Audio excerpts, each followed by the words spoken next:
नमस्कार श्रोते हो, रेडिओ जयंतच्या आनंदी कट्ट्यावर मी अनुराधा आपण सर्वांचं मनपूर्वक स्वागत करते. श्रोते हो, दैव देतं आणि कर्म नेतं ही मराठीतली म्हण आपल्या सगळ्यांनाच माहिती आहे. नशिबानं आपल्याला मिळालेलं आपल्याला टिकवता आलं पाहिजे आणि ते वृद्धिंगत करता आलं पाहिजे, तरच आपण एक यशस्वी आयुष्य जगलो असं म्हणता येतं, हो ना? अशाच आशयाची एक बोधकथा आजच्या आनंदी कट्ट्यावरून तुमच्याशी शेअर करते. एकदा एका गावात दोघा भावांमध्ये जमिनीवरून तंटा झाला. मामला कोर्टात पोचला. त्यात एक भाऊ लखपती होता तर दुसरा गरीब. त्या दोघांना प्रत्येकी 10 लाख रुपये वाटणीमध्ये आले होते. न्यायाधीशांनी एका भावाला विचारलं, तुझ्या भावानं 7 वर्षात 10 लाख रुपये कसे काय खर्च केले? श्रीमंत भाऊ म्हणाला, माझा भाऊ प्रत्येक काम नोकरांकडनं करून घ्यायचा. कोणतंही काम त्यानं केलं नाही. नोकरसुद्धा मनमानी करायला लागले. 1 रुपया खर्च येत असेल तर तिथे 100 रुपये आल्याचं ते दाखवायचे. त्यामुळेच तो अन्नाला महाग झाला. मग न्यायाधीशांनी विचारलं, तुझी श्रीमंती कशी काय टिकून राहिली? तो म्हणाला, माझ्या वाडवडिलांनी देणगी दिली म्हणजे मी काही परिश्रम करूच नाही की काय? संपत्ती मिळाल्यावर सुद्धा मी परिश्रम करायचं सोडलं नाही.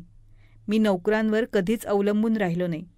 प्रत्येक कामात माझा सहभाग असल्यानं नोकरांची अफरातफरी करण्याची हिंमत होतच नव्हती. त्यामुळं माझ्याकडे आहे ते राखलं गेलं आणि त्यामध्ये मी काही भर घालू शकलो. आता ह्या माझ्या भावाकडे एक फुटकी कवडी उरली नाही म्हणून यानं माझ्यावर दावा ठोकलाय. खरं तर न्यायाधीश साहेब, याला परिश्रम करायला नको.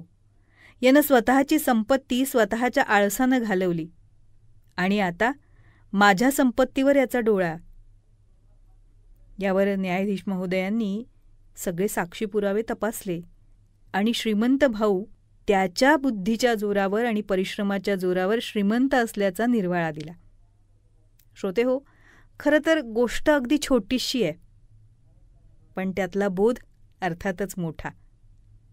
म्हणजेच काय, आपल्याकडे मिळालेलं जे धन आहे किंवा बुद्धी आहे ते आपण वृद्धिंगत केलं, टिकवून ठेवलं, त्यासाठी परिश्रम घेतले तर नक्कीच त्यामध्ये वाढ होते आणि आपल्याला एक सुखी आनंदी आयुष्य जगायला मिळतं.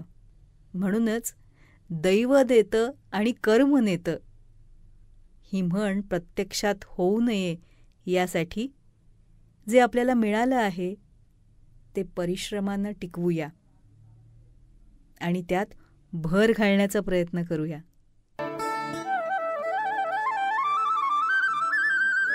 तेव्हा श्रोते हो, हा होता आनंदी कट्ट्यावरचा आजचा सुंदर विचार. तुम्हाला तो कसा वाटला याविषयीची तुमची कमेंट बॉक्समध्ये नक्की लिहा. आणि त्याचबरोबर रेडिओ जयंतचे दर्जेदार कार्यक्रम ऐकण्यासाठी रेडिओ जयंत लाईक करा, शेअर करा आणि सबस्क्राईब करा. रेडिओ जयंतचं सबस्क्रिप्शन फ्री आहे आणि त्याचबरोबर नोटिफिकेशनसाठी बेल आयकॉनवर क्लिक करायला सुद्धा विसरू नका.